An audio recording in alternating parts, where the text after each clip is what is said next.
Okay, well, again, welcome everyone. Happy Saturday. Welcome to Success Sessions hosted by the Impact Project. This is a special edition. Normally, we do these on Fridays every couple of weeks, but this was just a requested session to discuss maintaining your mental health in law school and beyond. As Anthony said prior to us starting this meeting, that it is so incredibly important to understand the benefits of counseling and to know the good that can come from it. So all of us here, I think Anthony's worked with the counseling center. I've started working with the counseling center. So we wanted to bring these resources to you to one, not only talk about ways that you can maintain your mental health, but to talk about the stigma surrounding counseling and hopefully provide you with some information about resources. So we are so excited to welcome Miss Aisha Norris with us today, who's going to delve into a variety of topics for you all. As always, feel free to ask questions if you have them as they come up. And we're just really excited. So thank you again, Miss Norris, for joining us. And I will turn it over to you to introduce yourself a bit further and kind of get into some of the topics. Thank you. Good morning, everyone. I am, again, Aisha Norris. I have been in the field of mental health for 20 plus years. I have been employed at, over those 20 something years, multiple settings. Most recently, universities in the Student Counseling Center, working with early career attorneys, law school students, partnered attorneys, just various stages throughout attorneys' careers. I've been supporting and helping them through different processes. It's so hard for me to remember what to describe about myself, but I think that's sufficient. If you have any questions, again, as Ali said, this is really informal, just ask as they come up or if you need clarification on anything. So the main topic that I wanted to talk about that I think all of the other areas of concern can be addressed is the imposter syndrome. Has anyone heard of the imposter syndrome? We're familiar with it. Okay, I hear some here nods. Okay. So imposter syndrome, some people think it's a mental health diagnosis. It is not. It's simply an inability for an individual to believe that their own abilities, efforts, experiences, credentials are outside of them. So they don't internalize their own accomplishments as their own. They'll put it on outside factors, or I was lucky, or I had relationships here, or I networked with someone else. It's this overall feeling of you don't deserve this, or I don't belong here.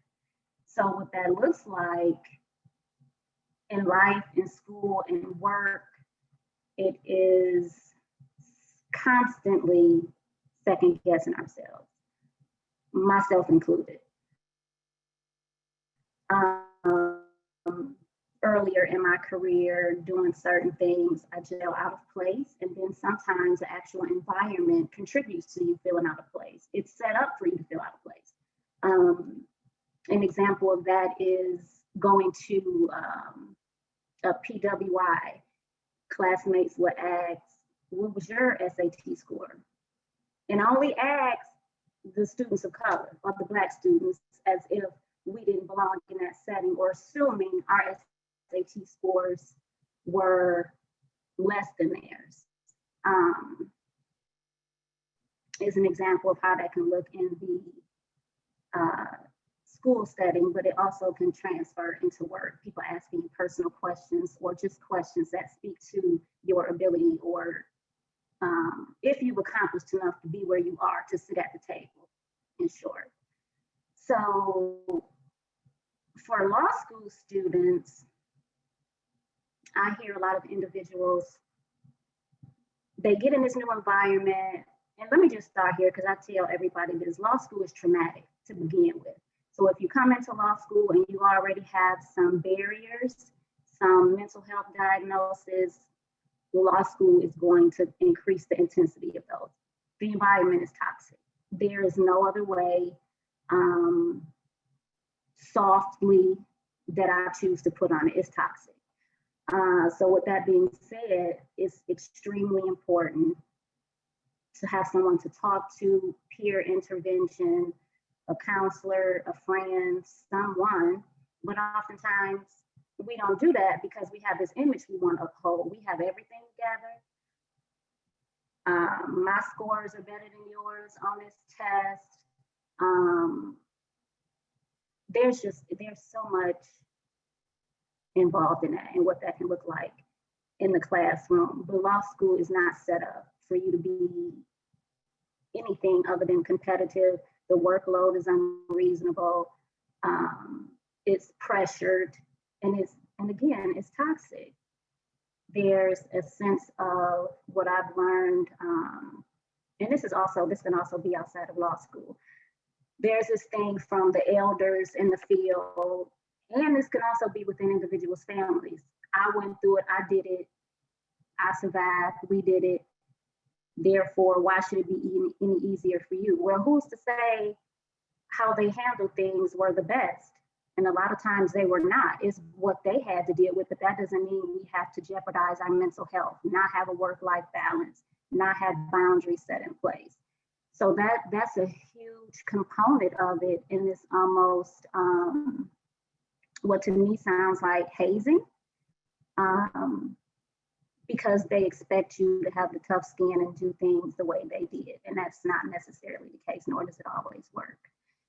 So what students will do is overwork, overproduce, not set boundaries in place, which translates into the workforce, into different firms. It goes from trying to make sure you have all of your reading done, you get your tests and quizzes done, you're the most talkative in class, contributing the most, because you are fearful that an individual will consider you anything other than close to perfection. And quite honestly, a lot of us that experience imposters, we are high achievers. We are very smart. We have earned every credential and experience that has put us in a position that we're in. And we just need to be cheerleaders for ourselves. And sometimes if we can't do it, then that's when we seek counseling or peer help or support to remind us of who and what we are, because we forget, and we need to be reminded of that. And depending on how long we've been feeling this way and have the imposter syndrome, it can take some time, especially when you're in an environment as competitive as law school. And I want to speak specifically to law school, because a lot of these things, if you do not rectify them, they're going to transfer right into whatever work setting you're involved in, whether that's big law, medium-sized firm, or small firm. They're going to transfer and they're going to worsen, because at that point, the partners, your coworkers, don't really care, honestly, about your feelings. If there's one thing I've learned about working with individuals in corporate, individuals that have careers in finance and law, really they could care less about your feelings. So either you figure out how to cope in those toxic environments and make them tolerable, or you find an area of law, whether that's going into private practice or not, hanging your own shingle, or an area within your field that you don't have to experience that. I've heard from attorneys, bosses saying really mean things to them. And I continue to be shocked by the audacity. I'm like, how do you get away with saying these things? And they really say some mean things surrounding productivity, lack thereof, appearances, how they feel you should move around and operate in certain settings. The list can go on and on. So I encourage individuals to get this under control, learn how to cope sooner than later, because it's not going to get any better. It is not. Again, you have to focus on you, your mental health, and your boundaries. If you go into work every day, and in some cases, some classes, if your professor is quite frankly an asshole. So if you have an asshole for a professor, you can dread that class because professors shame their students. And so does individuals that work in your firm. Now, how you can combat those things, it depends on how expressive you are. When, because I'm not even going to say if, when you're offended, someone bullies you, whether that's in the school setting or in the work setting or otherwise, it's imperative that individuals get to a point where they are expressive and tell people that just doesn't feel good, or I don't play like that.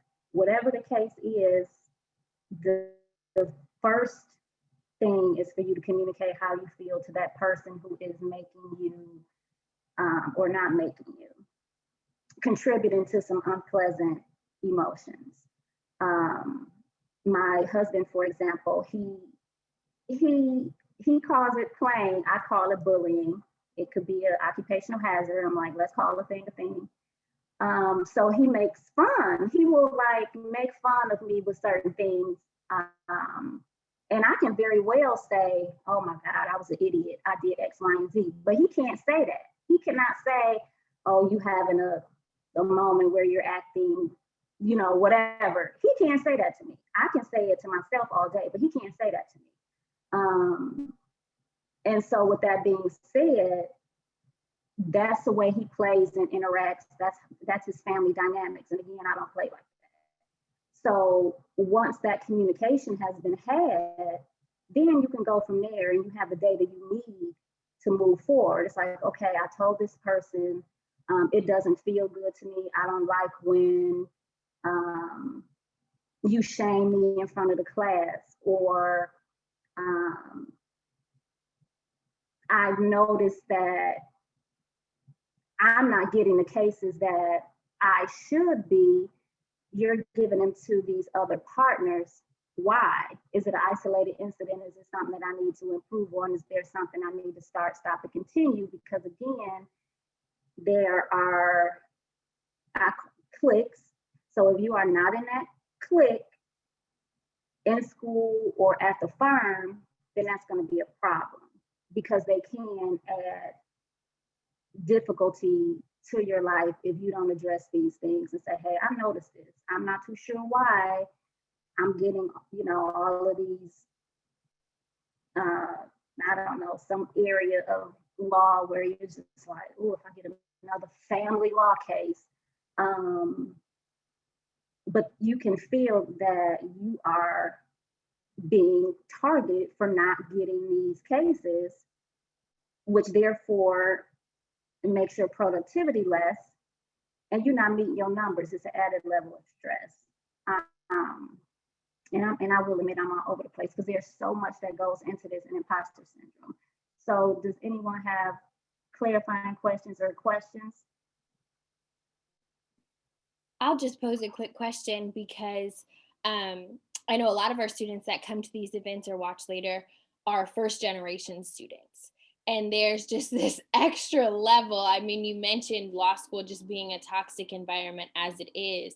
Mm-hmm. And there's this extra level, I think, when you go into that environment and you feel like 20 steps behind the rest of your peers. And so every little thing that kind of happens, whether it be reading, you know, cases in the classroom, in going to get, like, every part of your life, you can compare yourself to others, because I think as first generation students, you just don't know how to navigate this space. And so you latch on to whatever you see. And I think that that's just such a toxic thing, because like you said, we do deserve to be here. And there's a reason that we have this seat in the school. And we are capable of performing at the best level. So a question I would just pose for you is like, what are some, tangible things that first generation students can do either throughout their law school career or before they get there to kind of prepare for the environment, if there's anything that they can do to prepare to not just come in, hit the ground running, and have it be detrimental to their mental state? Okay.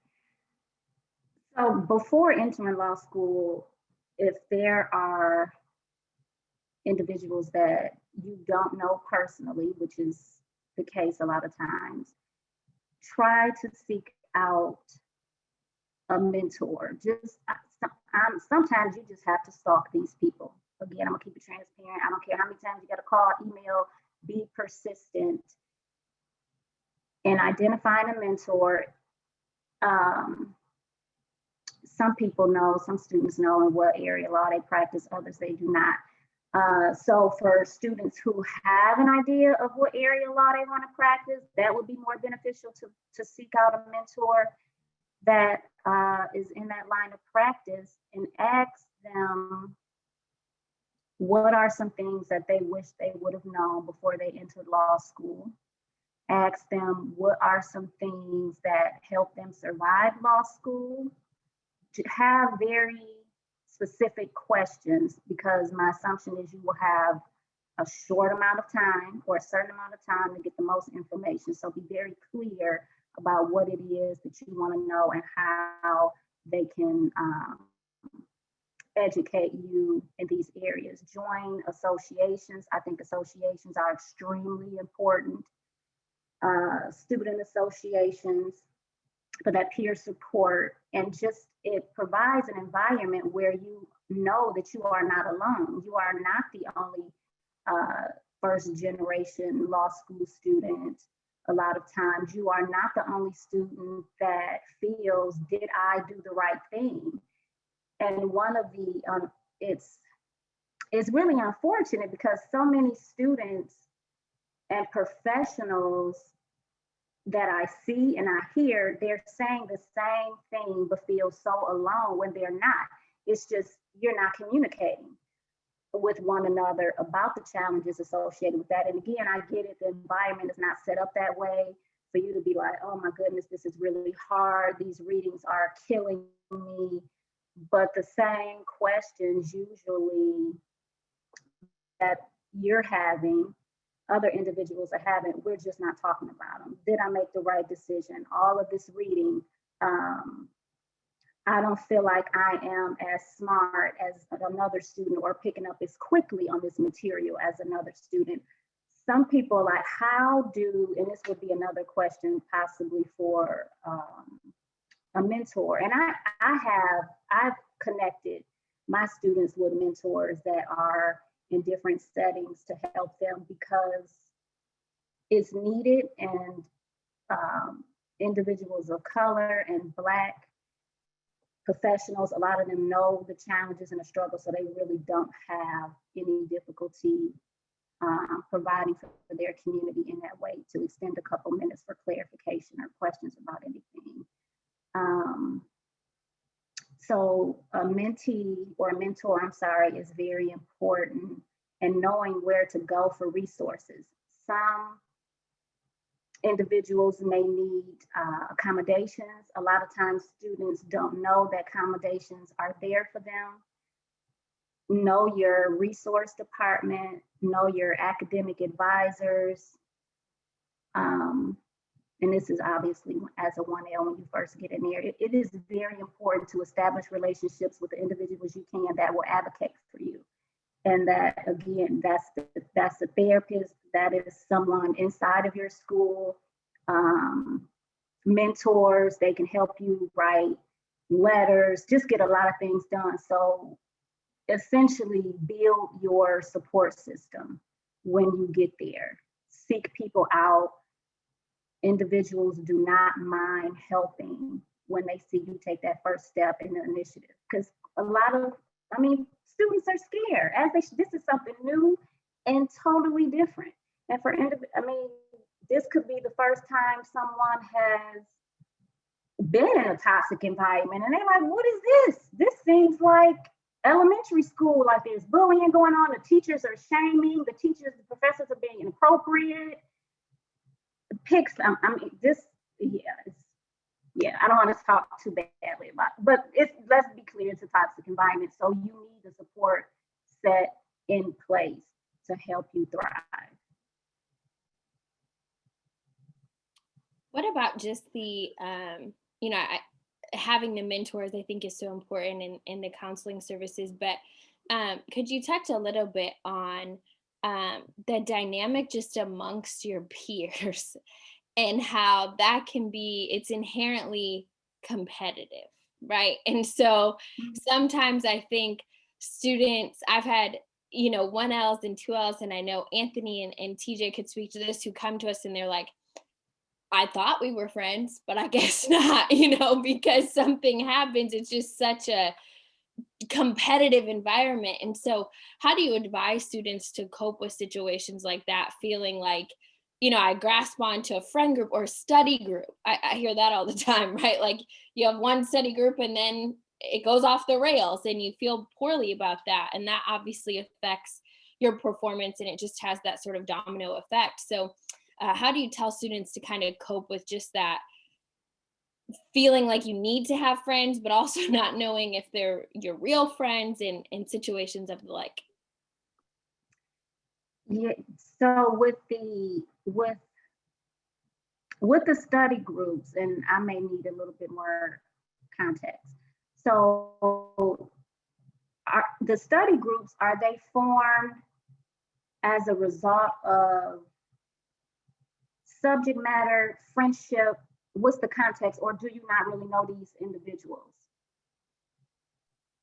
Do we have anyone on here who's in a study group? How did you guys form your study group? How did it come to be? Anyone?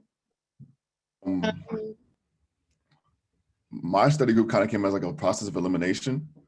It was like everybody else, and then there was us, and that kind of worked out for us because we all kind of got along like that. So that's kind of how it worked out. And so it was 4 of us, but it worked out well actually.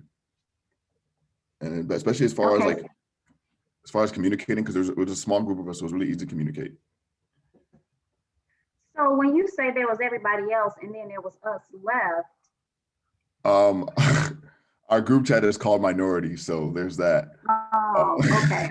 Yeah, there's that. Yeah. Okay, got it. Okay. So within these groups, individuals may fall off, be removed, decide that they need something different. I think it's important not to take things personally. So if Allie, you invited me into your study group and you met with the level of frequency, or you studied different study habits, and you acknowledged that, and you were like, hey, Aisha, this doesn't seem to be the best group for you, it's not working out, then I'm like, ouch. But then I had to not take it personally, step back, not take it personally, and then reevaluate, is what you're saying true, which I like to call self-checks. Now, if I wasn't contributing to the group, or I was bullying or mean or being insensitive or any of these things, then those would be things for me to evaluate on a personal note, for my own data. But then it would depend on whether or not you still deal with me after the study group. So if I was in a study group with you and you remove me from the study group and we're no longer in communication, then I have to say, well, was that judgment? Was it punishment? What was it? But again, it goes back to communication. Whether or not I feel strongly enough to say, hey, Allie, I appreciated the connection we had, us working together, hanging out, what happened? So it really depends on, how strongly I feel about that friendship or the perceived friendship we have. Because sometimes people just grow apart. You may not be the same person you were 1L that you are in 3L. 9 times out of 10, you're not. So whether you picked up some healthy or unhealthy habits or coping mechanisms, they may not feel right to me anymore, and vice versa. And that's just really transferable in any environment. Stuff happens. I would just want to communicate how I felt about it and to get from you what happened in that situation. Why are we no longer friends, or I thought we were friends? And it could be anything, like, girl, you got a whole new man. I ain't seen you. You've been acting different. Whatever the case is, we don't spend time together. And then I'm like, oh, and here I thought it was this. And then I could be like, oh, okay, you're right. Yeah, I haven't been spending much time with you. I'm sorry. Then maybe we can decide if we want to repair the relationship or not. Does that help? Yeah, 100%. Does anybody out there have any sort of either questions or circumstances, situations that have arisen for you throughout law school that you want to ask about, or, some ways to cope with it or kind of navigate things? Yeah, go ahead, Bria. I just wanted to ask about, because you kind of touched on this a little bit, because professors cold call, and some students really want to participate, but then I found that I feel really anxious in class because of cold calling, so then it makes me want to participate even less, and then I feel like I'm not getting the same out of my classes because I don't even feel comfortable asking questions. Mm-hmm. So is this lack of preparedness, or you're hesitant to answer the question because you're not sure if the answer is correct or if the professor will shame? What are you thinking before you hesitate to answer the question? I think most of it is I don't feel 100% sure that my answer is right. Like I've done all the reading and I feel like I know it, but if I'm not, I don't want to be wrong. Okay, got it. Okay, so have you been in class with someone that could care less if they had a right answer or not? They raise their hand with every little, and you be like, And sometimes you just like, oh, I knew the answer to that. I should have raised my hand. It's a process and it's uncomfortable. I won't minimize that, but just do it anyway. You fearful, you are anxious about it, but do it anyway. Now, of course, I wouldn't suggest you start if you have any professors who are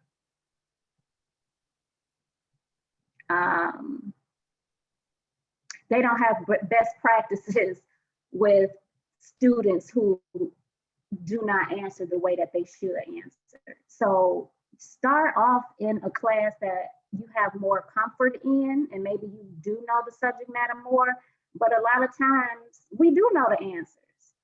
And when we don't ask or answer those questions, professors think we don't know the information.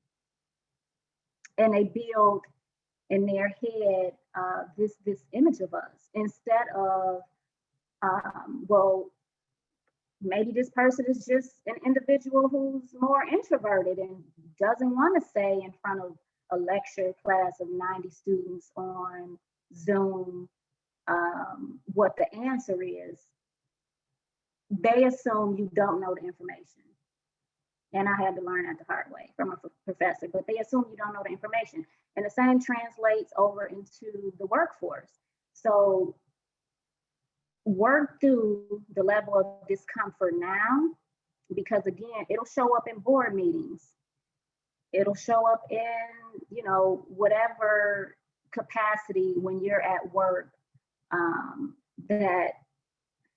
even when you think some people just respond slower because they want to actually think about what they say before they speak, that can also be viewed negatively. They're like, okay, go to the next person, like popcorn, like you don't know. And it's like, hold on, I just need to think about what I say before I say it. But I would say get that practice out now, and it minimizes the anxiety so it won't transfer over into the workplace where it gets worse. But yeah, just challenge yourself. And it's okay to not be 100% on point, but that's something that you have to work on. You don't want to be wrong. It's a matter of confidence, because there are, and I do this, so I be like, damn, they just don't care that they just out here saying anything, but they don't, and we shouldn't hold that much investment either. We do the best you can and make sure you prepare, but it is all about confidence, because there are so many people doing things that we want to do and strive for the courage to do that are way less skilled.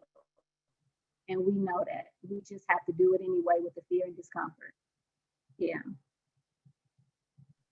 Thank you. I like, no, my pleasure. And I like personal, real, in-class examples, so I can speak to those. So if anyone else had anything.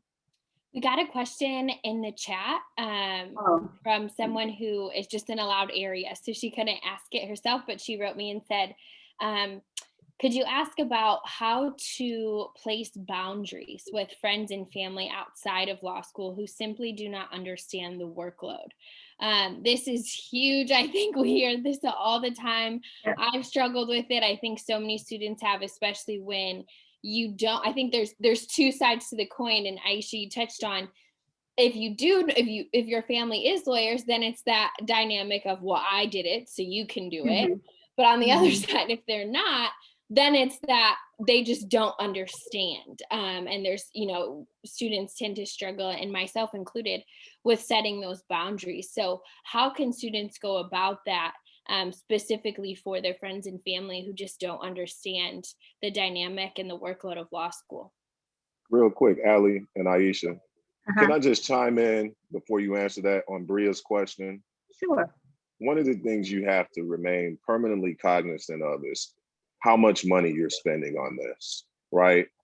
You are a customer, and no matter what dynamic they try to create in academia between them and the customer, the reality is, if you go anywhere in the world and you spend $40,000 a year with somebody, you are going to be treated a certain way, right? And so I let my professors know rather unapologetically what my expectations are of them. You are here to serve you. I have hired you as an agent of this institution, as an arm of this institution, to provide me a formal legal training. For me, that's the beginning and the middle and the end, right? So I don't take any of their shit. You're not going to talk to me like I'm some little kid or none of it. We all grown. I'm feeding your family, by the way, every time I spend $1 here. And I demand respect and dignity from all of them, right? So don't be afraid of them. You've hired them. They're there to do a job. If you have a question, you ask it. Be comfortable getting the answer wrong. It's not a big deal, because we're here, we're trained. This is training. That's what you do in training, and I would say the same thing as it pertains to the next question, right? If you go and buy a $40,000, $50,000, $60,000 car over time, this education is going to cost you $150,000 to $200,000. So that's basically a Bentley. You go buy a Bentley, you're going to let your mama and your cousins and your brothers them drive it and mess it up and crash it? No, there are going to be boundaries surrounding that product that you purchased, that you invested in. Same thing with your formal legal education, your formal legal training. People just have to understand. And law school has forced me, as much as I try to extend my reach to everyone, it's forced me to cut some people off. That's the sad reality that you're faced with, by the way, at so many junctures in your life. In order to get to where you want to go, you just gonna have to put some people on pause, mute, or whatever, in order to fulfill your goal. So that's my 2 cents. Thank you for that. Kennedy? Oh, yeah, I just wanted to say, well, one, Allie, Aisha, Anthony, TJ, you guys are all so incredible. And this is just, I mean, the Impact Project, it's amazing. I wanted to piggyback really quick off of what Anthony said. I couldn't agree more. I also wanted to say for anyone who's having any issues or finds. Kennedy? Oh, Kennedy, yes.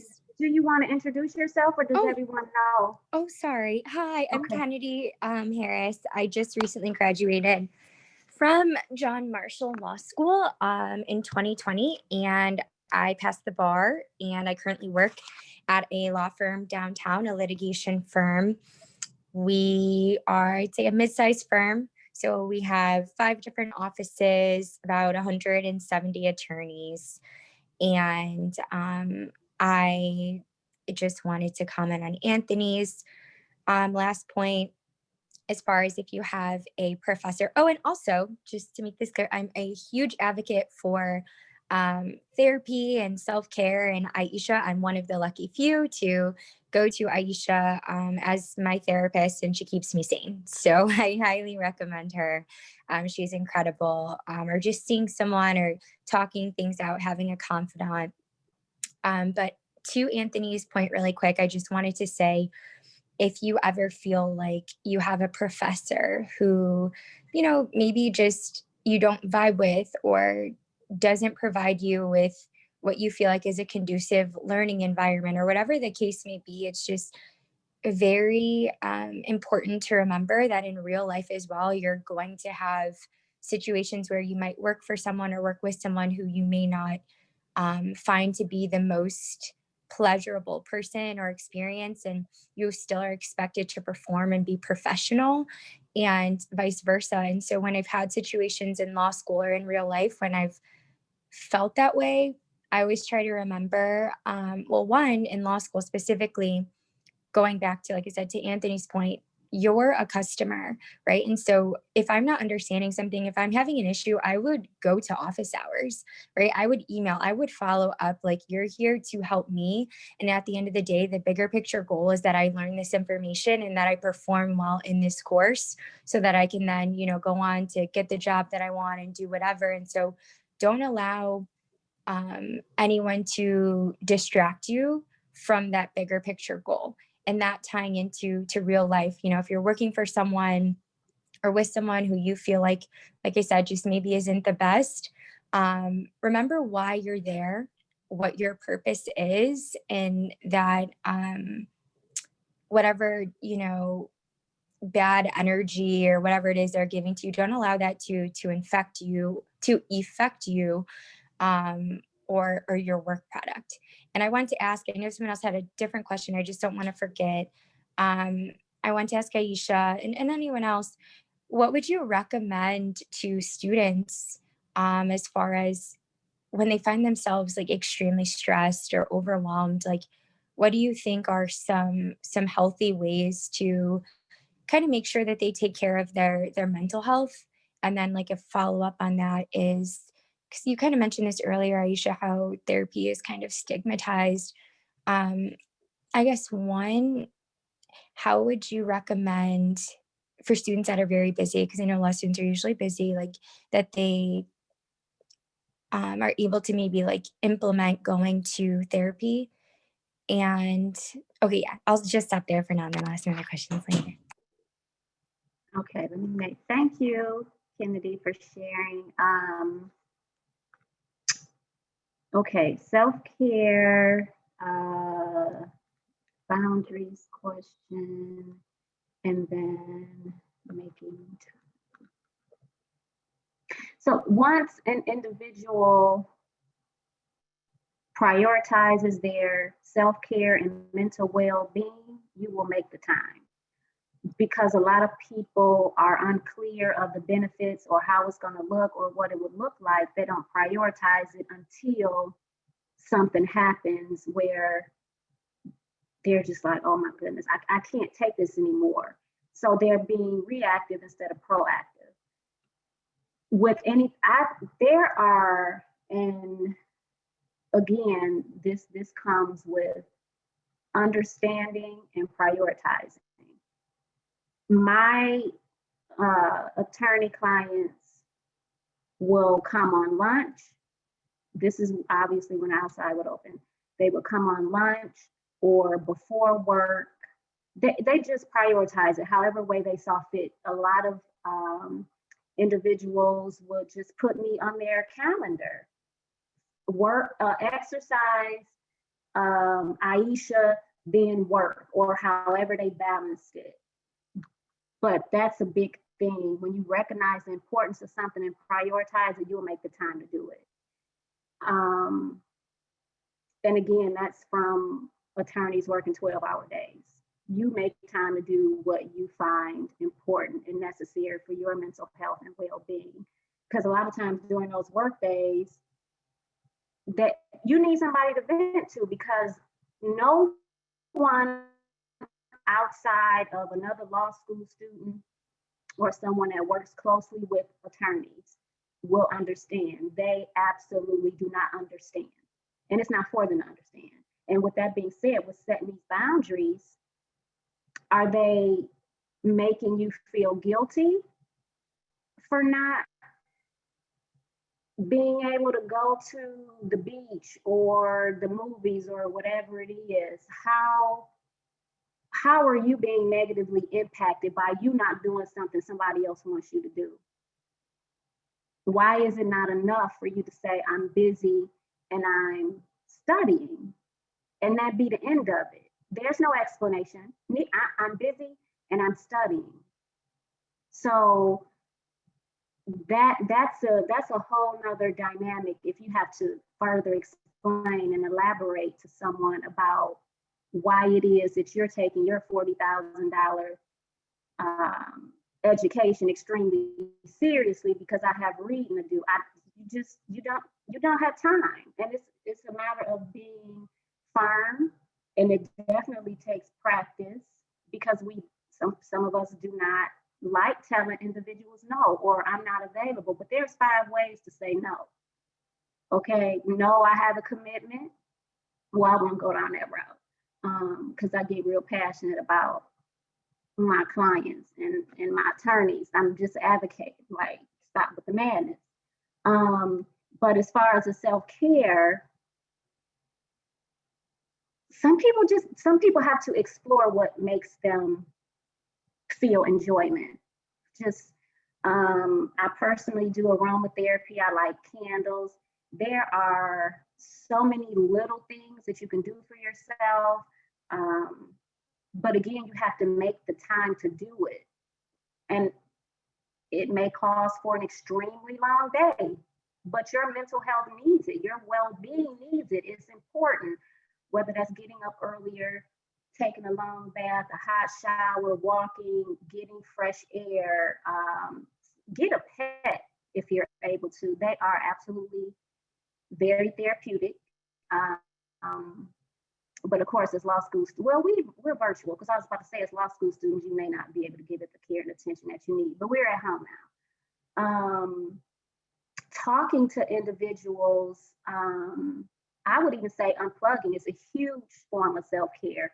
Unplug from, I'm not on social media, but social media can be very damaging to individuals. So if you need to unplug because you're seeing somebody doing this or doing that, and you feel like I should be doing the same, or why aren't I having this much, just unplug. Because people are not posting the bad stuff on social media. It's very rare that they showing you what is unpleasant about their life at the time.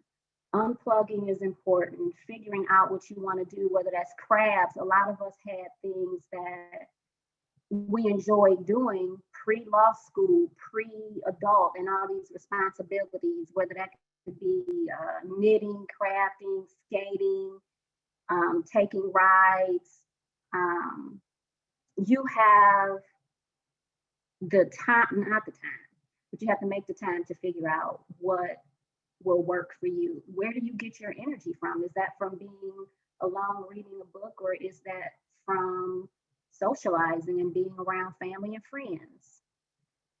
but it's necessary. It is really necessary to have a support system and figure out what you do that brings you pleasure and smile and joy, because another consequence of imposter syndrome, we don't celebrate ourselves. We don't celebrate our accomplishments. It's like, okay, check. I'm like, what is this? You just became partner or whatever goal you have, and Kennedy could tell you, and Anthony, like, I get so excited. Like, I'm so excited by these accomplishments, but then some of my clients are just, they like, Aisha, you crazy. No, I'm not. I'm excited, as you should be, for reaching these milestones. But individuals do not, they're just not receptive, and it takes time to get there. Like, you did that. Law school is not easy. We just had a conversation. It's a toxic environment. You have all these barriers in place. You're first generation. But they're just like, on to the next. And which could also go into destination addiction. When are you going to, they're like, well, okay, yeah, I graduated law school, but then when I get my dream job, and it's like, no, celebrate these things now. You don't have to wait. Celebrate your accomplishments, and just by whatever you do, just do.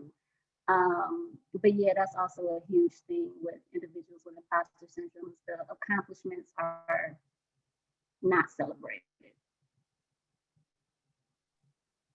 I just want to chime in quick because that is so huge. I think Aisha had just hit it on the head. I am so guilty of that. I will reach a certain goal and then be like, okay, what's the next one? Right? That wasn't good enough, so I'm going to the next one. And even I think it's always easy to give advice. It's never easy to take it. So for all my mentees or everyone, I'm always like, whoa, so happy for people's accomplishments. But then when I get that some sort of accomplishment, I'm like, not enough, keep going. And so I just encourage all of you, especially for the 1Ls here, to whatever it is, like, each semester is a milestone, right? Like, you did it. There's 6 semesters. If you're doing it, in 3 years or 4 years, whatever, it's 6 semesters. Like, you did that. Each semester is a big thing. So I know we're just in the last 5 minutes, and I just wanted to pose a quick question and then leave a couple of minutes for anyone else.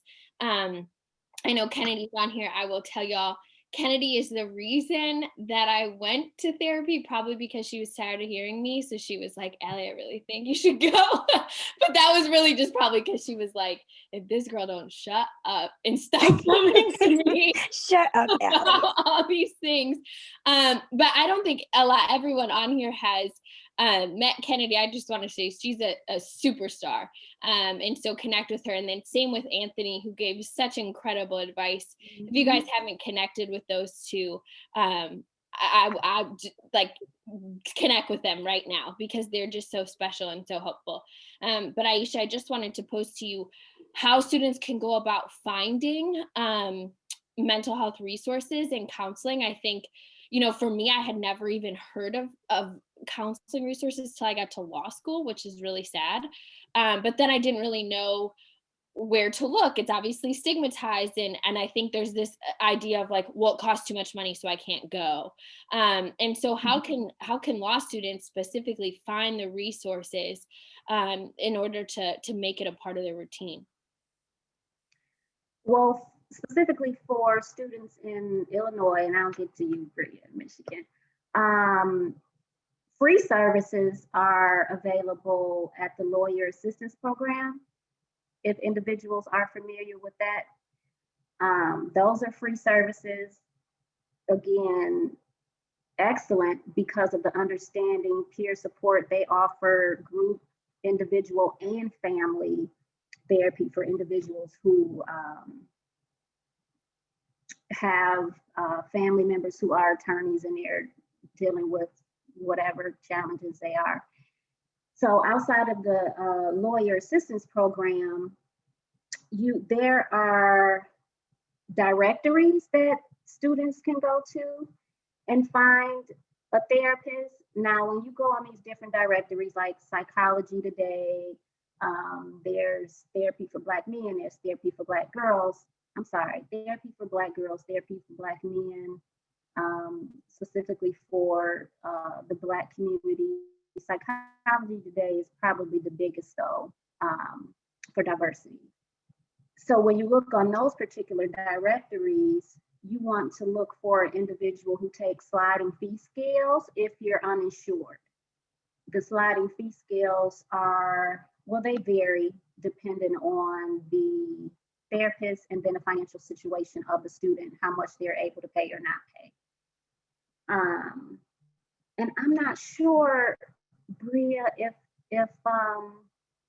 Michigan has similar programs like the lawyer's assistant program here, but that can be something you might want to research just to see. But also those directories are nationwide, and a benefit of virtual therapy now is that some states are allowing us to have reciprocity. So then you don't have to limit yourself to the individuals in your zip code per se. So it's more accessible now. That this is an opportune time, as if any, to go to therapy because you don't have to commute. And again, you do have the luxury of seeing someone in another state because those restrictions have been lifted due to COVID. That's great. And Anthony, I see your hand. I just want to say real quick, our last session was about scholarship opportunities, and we posted a link to that on our Instagram, all the resources. So what I'll do is post the link to the Lawyer's Assistance Program. And Aisha, I'll just send you a quick email if there's any other resources, and then I'll post that for our students. And Bria, I'm happy to help you do some research too on Michigan. And then we'll just post that. So if you guys want to look at the resources, we'll have that up for you all. So yeah. And I do have, really quickly, the Loveland Foundation. There are also foundations that, I'm sorry, there was a thing in the chat. There's also foundations, Loveland Foundation is one of them. And then there's about 3 or 4 more. I'll email those to you, Allie, that have vouchers for people who can't afford therapy and they pay for your services, which is huge. So I'll email you the other foundations for that. Sorry, Anthony. Oh, no, you're fine. Am I free to go, Allie? Yeah, go ahead. Okay. I just wanted to touch on something that Allie spoke about as we wrap this up, or that she touched on, which is the stigmatization of mental health therapy and all things involved in that category. I just want everybody to know that you should feel comfortable strengthening your mental health, just as you do. And for me, that's exactly how I look at it, right? My first year, the very first semester, I started a very robust organization, the Criminal Law Society, which John Marshall did not have. Allie ended up becoming the president of that organization. I was in a relationship. I traveled for work, right? Just to give you a sense of how much I traveled. Last year during COVID, between May and December, I was on a plane 40 plus times, right? Then you have law school, which is, for so many of us, the most foreign thing we've ever encountered. You're learning a new language. There are new people. The debt that you're going into is constantly chasing you, right? You are reminded of it every single semester, right? And for so many law students, they're taking out those loans and they're still trying to find a way to survive, right? You combine that with all the other things that are going on in your lives, and now coronavirus, isolation, and so many other things. I mean, for me, the way I approach it is I recognize that as a future attorney, right? As a person who is going to be an advocate, there are a lot of people who are relying on me, right? And because of that, in order for me to provide them the services that I need to, in order for me to be the man that I need to be to my family, in order for me to be who I need to be to Allie and Kim Cross, our BOSA president, who does an amazing job, is an incredibly dynamic woman, but needs support from all of the members of that group, right? Because she can't do it by herself. And to so many other people on this call and those who are not, right? And so I just look at it like that, you know, and oftentimes I'll be candid with you guys. When I would go and talk to Aisha, it was really talk therapy for me. You know, I'm a person who has 90 million things going on at all times. And I do my best to sort through that. But sometimes I just need an hour a week, right? Just to say, look, here's what I did. And that simple communication, just talking to her about my week, provided me the clarity and the relief that I needed to continue to be a dynamic individual. So again, I look at it as like the same way that I look at working out, right? I'm gonna go to the gym, I'm gonna try to eat healthy, I'm gonna try to keep my body strong, right? And at the same time, simultaneously, I have to work to keep my mind, my spirit, and my soul strong. So don't let that escape you. Don't be afraid to be vulnerable. It may take some time getting comfortable with a therapist, um, but don't be afraid to strengthen your psyche, to strengthen your mental health. That is really what's going to afford you the ability to be the most productive person you could possibly be, the most productive student you could possibly be, the most productive sister, brother, husband, wife, whatever it is, attorney that you can possibly be. You have to make sure that your mental is strong, is strong. So I want to thank you, Aisha, for agreeing to do this. This is so important. It gets overlooked often, and especially for those of us who are in an environment where there are not people who look like us, where professors who have power over us communicate with us in a certain manner, and they are not people of color. And there's just so many dynamics that, so many things that are not working in our favor, you know, and to have a person like Aisha and people like Aisha who have committed their lives to service, who get up every single day to try to make other people better. It's just incredible. So I can't thank you enough for doing this. Thank you. Thank you for having me. Thank you for having me. Thank you. Yeah, I echo everything that Aunt just said. I cannot express how important this is. And I think it's so important for people like Anthony and for people like Kennedy to come out, myself to say, we go to counseling. Because I think if you saw, I mean, if y'all have ever seen Anthony on the street, he's like the most powerful human, talking to everybody. Seems like he has it together, but that's what he's saying, right? Is you can't be the best you unless you take care of yourself.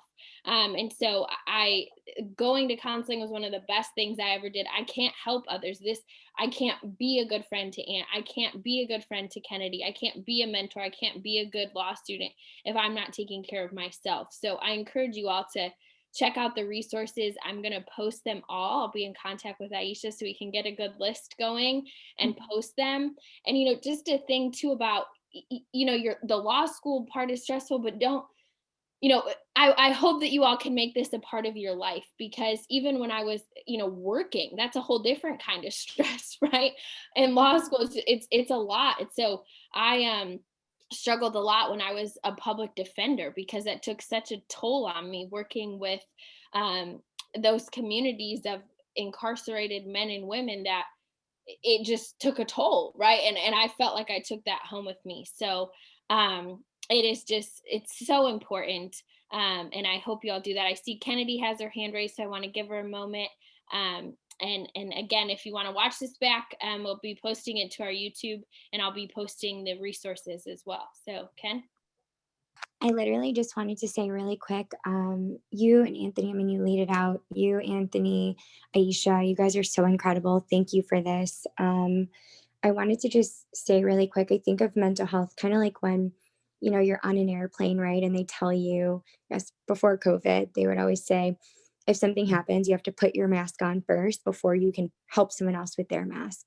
And that's what I think of when I think of mental health. It's so important to take care of yourself. And I think that if I could go back and talk to myself, like in retrospect, I waited to go to therapy until I was like in crisis mode, right? Until I had to. And when Anthony said about like health, right? Like thinking of it as physical health, like, oh, you don't wait to start exercising when, you know, the doctor tells you you have diabetes or, you know, something like that, right? It's important to take care of yourself. It's a process, it's a journey. And so even if everything is okay in your life and you feel great, it's still amazing to just go and talk and to have someone to confide in who's there, who will listen to you objectively and tell you like, oh no, you're wrong, or oh, you're right, or these are things you can improve on. It's so important in a way to pour into yourself. And as you can continue through your journey in law school, and then after with the bar exam, which is even more demanding of your time and of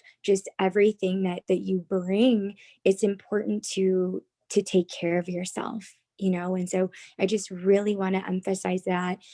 Aisha, Anthony, Allie, these are incredible resources. Like these are literally power players. Like catch Allie and Anthony before they blow up, okay? Because they're amazing. But in all seriousness, it is so important to take care of yourself. So I just really want to say thank you to you guys and to Aisha, because even now it's a process for me, like just starting as a new attorney. And so I'm just super grateful for this. You guys did an awesome job, and thank you.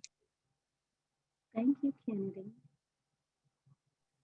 All right. Well, Aisha, we cannot thank you enough for spending your morning with us. It's been so insightful. You've given us so many tangible things that students can do, and also just some really great advice. So cannot thank you enough. We are just so honored to have had you join us this morning. And it was just a fantastic session. So thank you again. Thank you. Take care.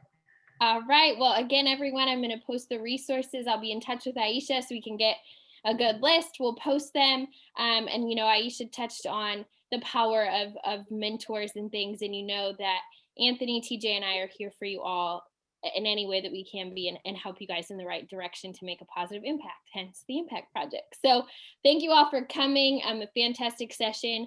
We're back next week, Friday, for a major session on judicial externships and clerkships. We have some fantastic judges coming. So we hope to see you guys on Friday. And thank you again, Aisha. Have a great weekend. Stay safe, stay warm. We'll see you guys.